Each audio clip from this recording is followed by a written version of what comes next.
Seputar kabar berita Malang Raya Jawa Timur, reporter Kontras TV Jatim, Daniel Kabiro Lumajang mengabarkan. Oknum Dewan Ketiban berita miring, Asper gak ada potensi rugikan uang negara.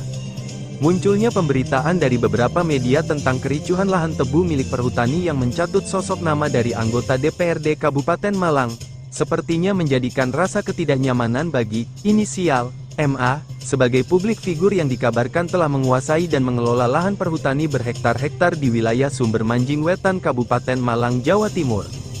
Pasalnya, MA, sebagai seorang oknum anggota dewan yang merasa namanya dijatuhkan, pihaknya memberikan klarifikasi serta menyangkal pemberitaan tersebut, karena menurutnya tidak sesuai ucapan yang sebelumnya disampaikan pada saat ngobrol bareng rekan-rekan media. Justru seakan menyudutkan MA selaku oknum anggota dewan dari fraksi PKB. Kan kapan hari itu ngobrol sama rekan-rekan media, besoknya muncul berita itu, tapi banyak beda dengan omongan saya saat ngobrol. Setahu saya wartawan profesional itu jika mau konfirmasi izin dulu, tidak dari hasil ngobrol dibuat statemen, sanggahnya MA ke melalui WhatsApp Jumat tanggal 1 November tahun 2024.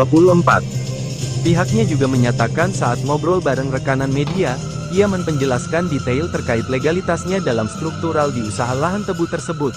Namun pada pemberitaan, MA dituding menguasai dan mengelola lahan berhektar-hektar. Bahkan, MA diduga merugikan uang negara ratusan juta rupiah hingga pembatalan sepihak dalam akad penjualan tebu. Biar tak jelaskan, bukan menguasai tapi ada komitmen kerjasama dengan LMDH, ada perjanjian juga, ada sharing profitnya di situ itu mas. Perjanjiannya ada di Pak Sukoco LMDH.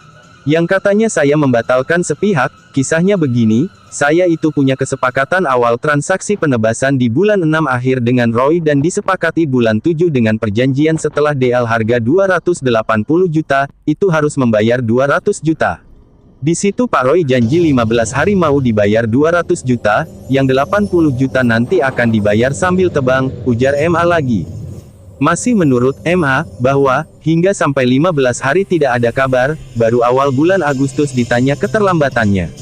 Hingga dijelaskannya jika, sebetulnya janji itu sudah batal karena tidak sesuai dengan perjanjian di awal, namun Roy maksa kasih DP, Rp 50 juta. Pak Roy langsung ngasih DP 50 juta rupiah, ditransfer ke rekening saya pas tanggal 15 Agustus tahun 2024, dan janji 3 hari lagi akan dikasih Rp 150 juta.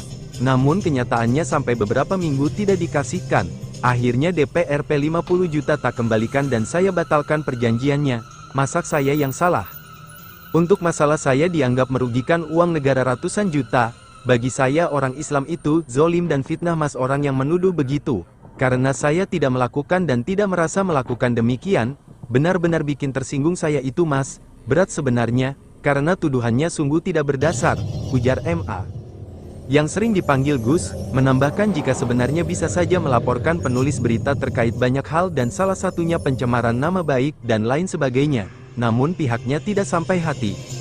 Hal senada tentang dugaan MA yang merugikan uang negara hingga ratusan juta rupiah tersebut juga dapat tanggapan dari Amir selaku Asper Perhutani di wilayah Kecamatan Sumber Manjing Wetan, Sumawe. Amir menegaskan bahwa mengenai hal tersebut tidak ada potensi yang merugikan negara, malah berpotensi menyelamatkan pendapatan negara.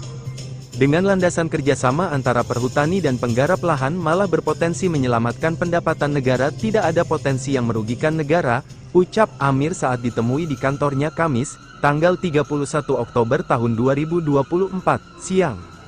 Ketika disinggung, terkait pejabat apakah dibolehkan menggarap lahan perhutani hingga seluas 8 hektar, Amir mengatakan, tidak ada peraturan yang melarang bahwa pejabat dilarang menggarap lahan perhutani dan mengenai batas luas lahan yang digarap pun ada yang mencapai 20 hektar, 15 hektar ataupun 5 hektar semua tergantung skema yang ada.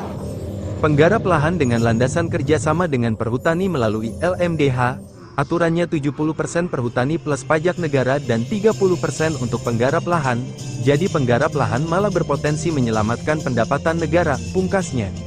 Sekian informasi sementara dari kami, video dokumentasi, dirilis oleh Daniel Kabiro Lumajang. Buat pemirsa saksikan terus berita-berita terbaru di channel Kontras TV Jatim, jangan lupa subscribe, like, dan komen. Sekian terima kasih, dan salam restorasi dari Koin Kontras TV Malang Raya Jawa Timur.